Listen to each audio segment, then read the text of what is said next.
Naalala ko pa nung gaano mo ako pahirapan nung nililigawan pa lang kita. Walang araw na hindi ka naiinis o naiirita. Minsan naisipan ko na din na sukuan ka, pero there's something inside of me na nagsasabing ikaw ang babaeng nararapat na i-pursue at paghirapan. At hindi ako nagkamali doon.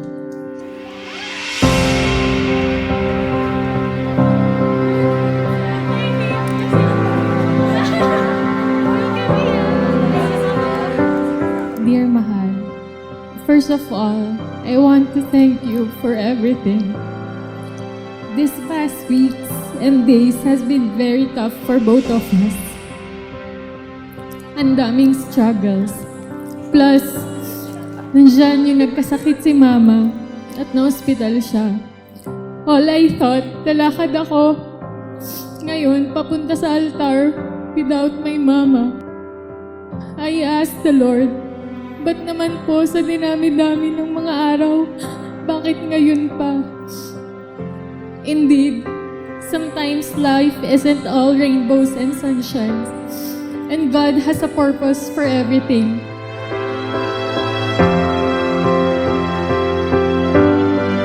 This is the best part. I dreamed of this moment with you. You have my whole heart. Now to forever, it's true. This is the best part. You are the best part.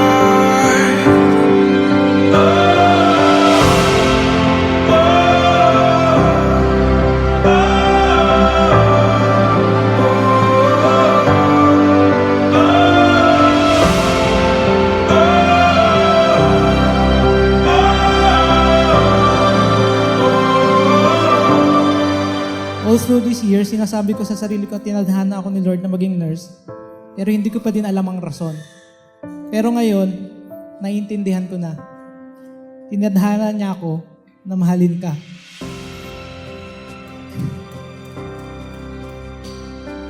Thank you, Jo, for being always there for me, for lending me your hand to stand up to my feet and face the world with courage and positivity. I thank you not only for loving me, but for making a bold step in accepting every bit of my flaws. I have found and have been blessed with the sweetest, the strongest, the smartest, the best woman that I could ever wish for. I will never let you be alone, Mahal. I will always love you and give you the best of me. Now that I have found the rarest and purest gem this world could ever see, it is my utmost responsibility to make sure that you will be taken care of completely.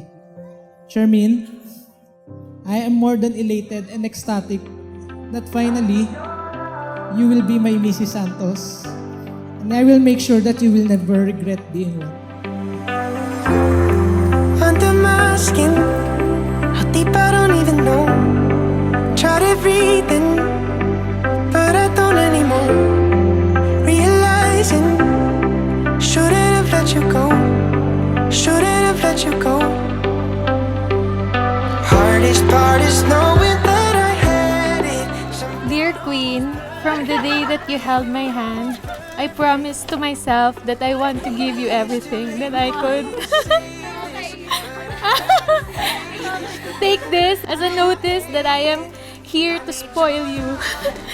Please know that no words can exactly tell how much I yearn to see you walking down the aisle, wearing those irresistible smiles, ready to be mine for the rest of our lives. I love you very much. See you later, Focus.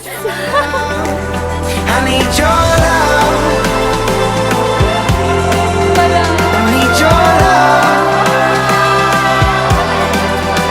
I need your love. And I hate every part of me. I need your love to set me free. I need your love. I need your love. I need your love. I need your love. And I hate every part of me. I need your love to set me free. I need your love.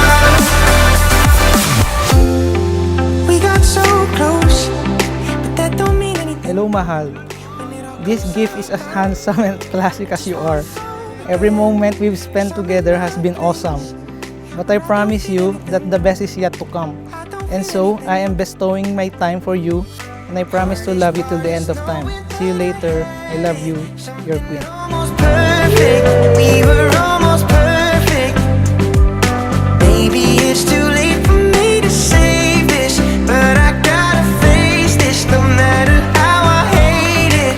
I need your love. I promise to cherish our relationship because I know that having you in my life is a pure blessing from God. I promise to always love you, respect you, and be faithful to you forever. I love you. I need your love, I need your love.